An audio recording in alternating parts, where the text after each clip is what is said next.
Şolu телеканалында яңалыклар чыгарылышы исәнмесез студияда сезне мин Фәрида Собирҗанова сәламлим. Иңелек тапшыруның кайбер темалары хакында. Бүгін Шолуда Сүйінбика проспектін капиталь түзекләндіру башланды. Мұның үшін барлығы 660 миллион сум акча бүленгән. Ремонт кайчанга төгәлләнер? Ләйсән Ханова ачыклады. Шалыда бэби-бокс урнаштыруга каршы чыгучылар бар. Бәби бишеге билгеләнгән вакытта ачылырмы? Гүзәл Шихапова ачыклады. 9 сыйныфлар ана телен ничек белүләре турында сынау тотты. Бүген татар теле буенча бердәм республика тестлары оештырылды. Шәһәр зурлап җиңү көнен каршы алды. Бәйрәмнең иң истәлекле мизгелләре хәбәрчеләребез репортажында.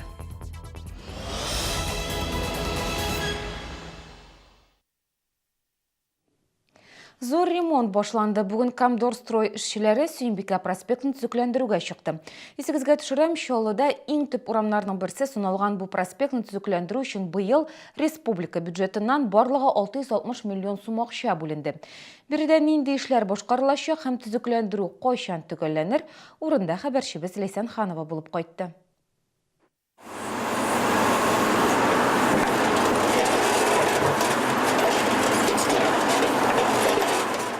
Сүйінбика проспектын төзекләндерү Халыклар дуслыгы проспекты машина төзүчеләр урамыннан башланды. Ахыргы нокта Яшьлек проспекты. Бүген Камдорстрой эшчеләре асфальтны фрезерлау эшләрен башкара. Машина йөртүчеләренә ремонт турында кисәтеп, юл билгеләре урнаштырганнар. Сегодня приступаем к фрезерованию асфальтобетонного покрытия. Бүген асфальтның иске катламын фрезерлауга тотындык. Аның мәйданы 200 мең квадрат метрын тәшкил итә. Эшләр 2 сменада алып барылачак. 10 кеше һәм 5 үз бушаткыч эшләячәк. Дөрес асфальт җыю эшләре башлангач, проспектта инде йөзләп кеше эшләргә тиеш. Камдорстрой вәкилләре әйтүенчә, әлегә вакантлы урыннар да бар. Ремонттан соң Сүйінбика проспекты танымаслык булып үзгәрергә тиеш. Иң мөһиме, биредә кешеләр иминлеге беренче планга чыга. Будут устанавливаться новые автопавильоны. Проспектта 28 яңа автопавильон урнаштырылачак. Машиналар өчен 22 һәм җәяүлеләр өчен 12 яңа светофор куелырга тиеш. Тротуарлар төзекләндереләчәк, урыны белән брусчатка җәеләчәк. Иминлекне тәэмин итү максатыннан бүтән урам буенча киртәләр куела. Сүйінбика проспектында 2 яклап барлыгы 14 километрдан артык юл төзекләндереләчәк. Эшләрне инде 30 августка кадәр төгәлләү бурычы куела. Ләйсән Ханова, Айрат Закиров, яңалыклар. 1 июньдә Чаллыда бэби-бокс ачылырга тиеш. Рөстәм Миннеханов мондай тартмаларны булдыруны бу вакыттан да соңга калдырмаска дип белдергән иде. Әмма соңгы көннәрдә генә әлеге проектның каршылыкка очравы билгеле булды. Шәһәрдә яңа туган сабыйларны махсус тартмада калдырып китү идеясына каршы торучы активистлар төркеме оешты. Алар прокуратурага гариза белән дә чыкканнар. Шәһәрдә бэби-бокс ачылырмы? Белгечләр фикерен хәбәрчебез тыңлады.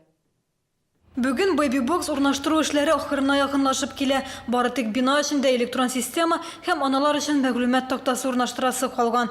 Көтеп алынмаган балаларны кабул итүче тартма билгеләнгән вакытта эшли башлаячак дип ышандыра проект авторлары. Ачылуга каршы торучылар әлеге проект җитәкчеләре белән элемтәгә кермәгән. Наш лагерь. Бэби-бокс ачылу ягында булган безнең лагерь яңа туган сабыйларны теләсә кая ташлап калдырмасыннар өчен конкрет гамәлләр кыла. Ә менә бәби бишекләре законга каршы килә дип зарланучылар бу проблеманы чишү өчен бер нәрсә дә эшләми.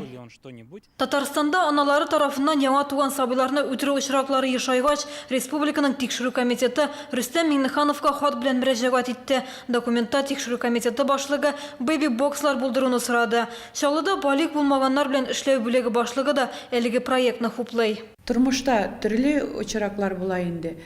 Кайсы бер хатын кызлар калдыралар балаларын урамда, подъездларда, бүтән җирләрдә. Бу вакытта балалар суынырга можытлар, бүтән төрле куркыныч яны инде бу балаларга.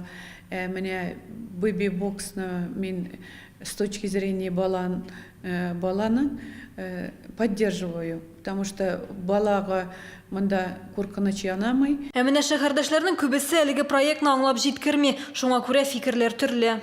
Ой, не знаю, есть такие. Кайбер аналар бит әлеге бәби бишекләре янына барырга да иренәчәк. Кемдер уялып бармас дип уйлыйм, ә менә сабыйларны үтерүне аңламыйм.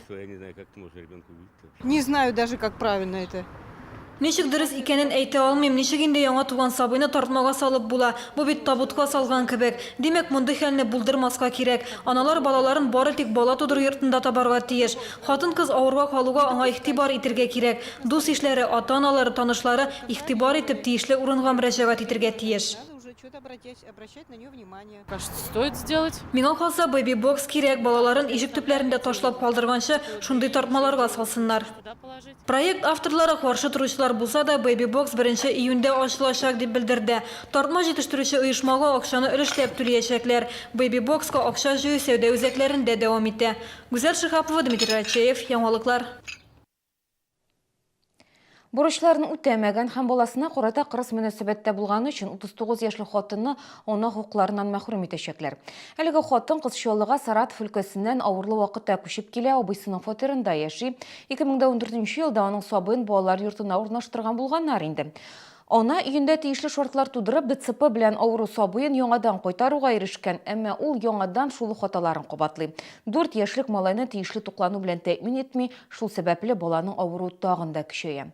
Хәзер сабый балалар йортында тиздән суд булачак. Законның 156 маддәсе буенча хатын-кызны 3 елга кадәр ирегеннән мәхрүм итәргә мөмкиннәр. Авыру булып туа, авыру булуына карамастан, bu баланы ул карамый, соответственно, ашатмый и үзе белән притоннарга йөртә.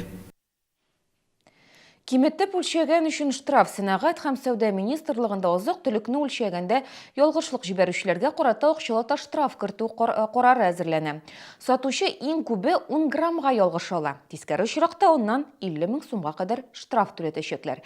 Гамәлгә кертеләчәк карар турында шәһәрдәшләр фикере белән хәбәрчебез кызыксынды. Мені бір қашанда алдаганнары жоқ. Мен сатушыларға шанам, олар дұрыс өлшейлер. Кіші алдамайбыз, перед ними өлшейбіз, жіберебіз. У нас мало товаров, которые өлшейбіз. Біздің кибетке в основном порт кішілер келе. Шуның үшін біз продукциябызны не вешиваем покупательларына, а наоборот, істеп беребіз. Әлеге проект әзерлек этабында гына, әмма намуссыз сатучылардан хәзердә алдатмаска кирәк, һәр сәүдә үзәгендә контроль үлчәүләр торырга тиеш, алдап сәүдә итүчеләр турында дәүләт хезмәте порталына язарга кирәк. Моннан тыш Роспотребнадзор һәм шәһәрнең сәүдә идарәсендә дә шикаят белән мөрәҗәгать итәргә мөмкин. Коену сезоны әле ачылмады, әмма көннәр җылыту белән яр буенда ял итүче шәһәрдәшләр саны артты. Алар паркларда актив рәвештә спорт белән шөгыльләнә, велосипедларда, роликларда йөриләр. Кайберәүләр фикеренчә, яр буе кунакларны каршыларга әзер түгел. Бирдә бәдрәфләр эшләми, ичемлекләр һәм азык-төлек сатучы шәхси эшмәкәрләр дә сезонны ачарга өлгермәгән.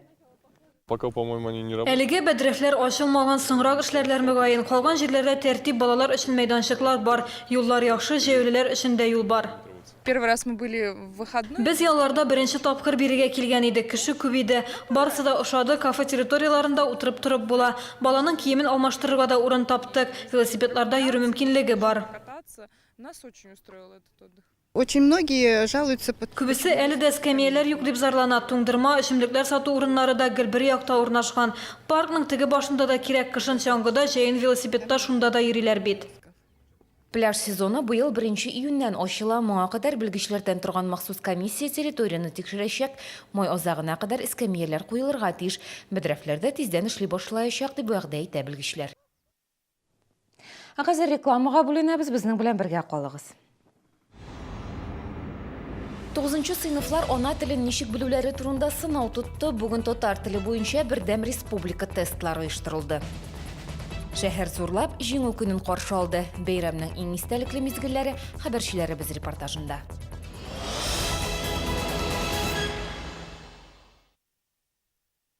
Жилой комплекс Чалый-Яр предлагает земельные участки с коммуникациями, готовыми домами, а также квартиры в жилом квартале «Берег». Внимание! Праздничная акция. Только до 10 мая земельные участки от 1,5 миллиона рублей. Количество ограничено. Татарстанның халық артисты Виталий Агапов өзінің 55 яшьлегенә җырлыйсы җырларын бар әле программасын тәкъдим итә. Катнашалар Зульфия Тимерова, Гүзәл Хакимуллина, Илфира Зайниев, Гүзәл Назирова, Кама таңнары бию ансамбле. Концертны алып бара Булат Сәләхов.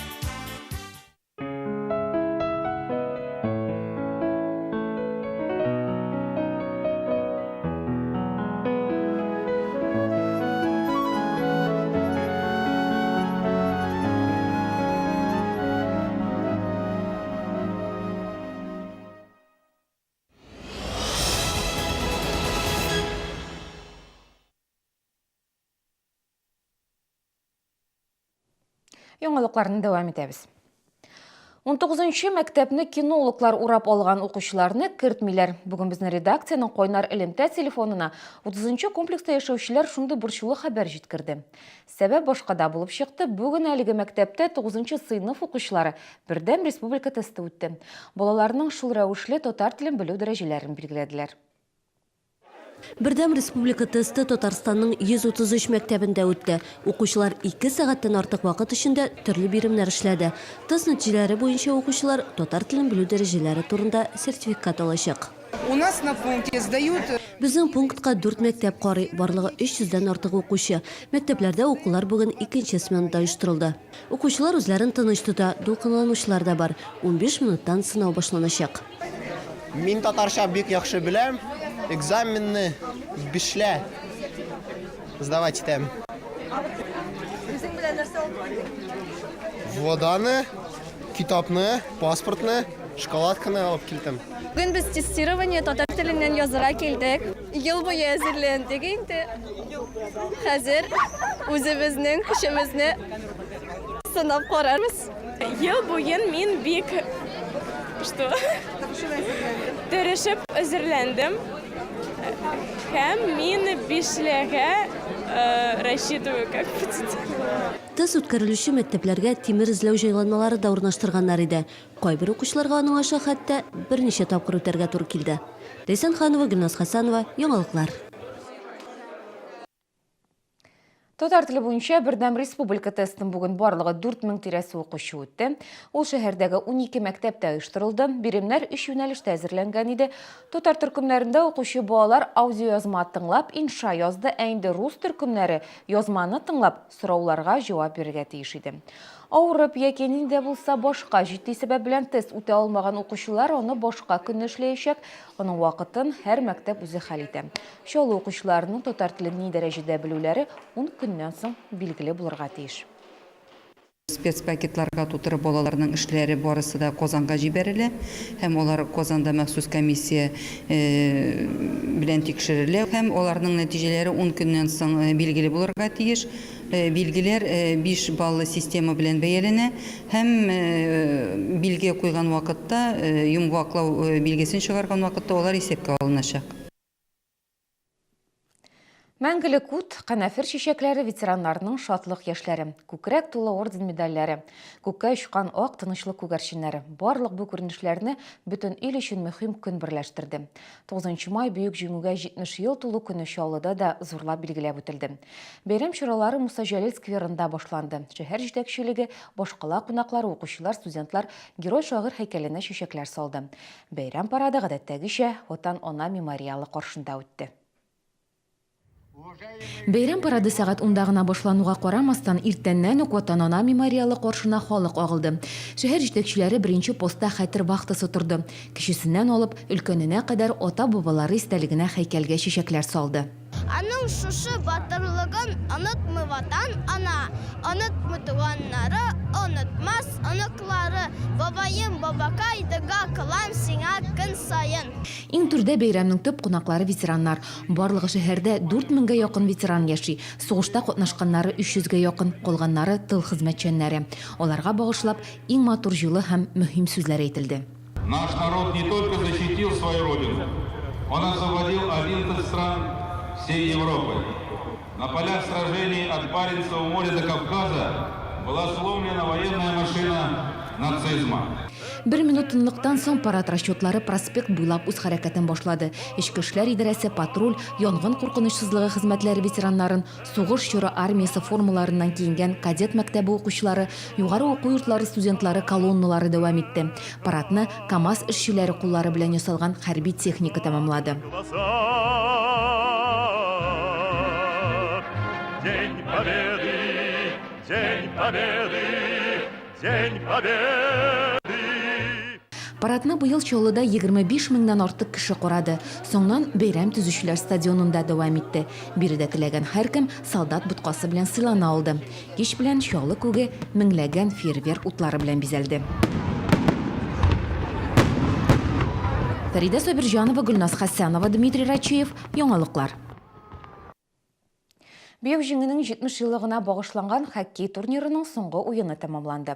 Хоккейшіларға небары 9-10 еш маңада қорамастан күндәшлік бек күшлі болды. Шалы спортчылары Россияның 6 шәһәрінен болған ештішлері білән күш сынашты. Жеңушілер кубогын Дмитров шәһәрінен болған команды яулады. Шалы хоккейшілері есе 5-ші уранға шықты. Еш хоккейшілерінің ең тоғыры жанатарлары әти-әнелер кешірішлері білән ортақлашты. Біз ойыннан қанағаты балаларыбыз инде көптенен спорт белән шөгыльләнә. Біз әти-әниләрдә спортны бик яратабыз. Җиңүләргә һәр вакыт әзер. Приехали играть в хоккей. Бирге хоккей уйнарга килдек. Без балаларыбызның иң тугры җанатарлары. Өстәвенә Россия җыелма командасыныкы да, чөнки киләчәктә улларыбыз әлеге командада уйнаячак. Курчаклар театрында көймә янында сәгать 8-дә спектакль премьерасы узды. Әлеге фәлсәфи пьеса кыска вакыт эчендә куелды. Махсус премьера өчен Чаллыга Уфа Курчак театры режиссеры килде. Премьерага мәктәп укучылары, тәнкыйтьчеләр чакырылды. Пьеса курчаклар ярдәме белән балаларга дөньяның ничек барлыкка килүен аңлата. Сюжет нигезенә Пәйгамбәр Нух көймәсе тарихы яткан. Пьесаны куючы режиссер моңа кадәр Библияның бу үзеген өлкәннәр өчен куйган. Спектакль создан по специальному гранту. Спектакль Татарстан гранты буенча куела. Мине бирегә режиссер буларак чакырдылар. Башкортстан белән Татарстан арасында бик күптән дустана мөнәсәбәтләр саклана. Менә спектакльне дә бергә әзерләдек. Премьераны кыска вакыт эчендә әзерләделәр. Курчакларга 1 ай эчендә диярлек җан өрелде. Репетицияләр нибары 10 көн дәвам итте. Наверное, может, мы гениальны, я не знаю. Без гениаль булгангадыр, сәләтле булуыбыз аркасында кечкенә тамашачы алдына 10-12 көннән соң чыга алдык. Текст бик тиз истә калды. Образга керү дә җиңел булды. Бог сказал: "Я брошу на землю всемирный потоп". Әлеге эпизодтан соң спектакль сюжеты шишелеш таба. Су басканда исән калу өчен һәр җан иясе үзе белән кимәгә парын алырга тиеш. Пьеса кечкенә шәһәрдәшләр өчен кызыклы булса, өлкәннәр аны карап күп сорауларга җавап таба алачак. Айгөл Яносова, Ксения Антонова, Айрат Закиров, Яңалыклар. Бүгенге менә шулар, кичләрегез күңелле үтсен, исән-имин булыгыз.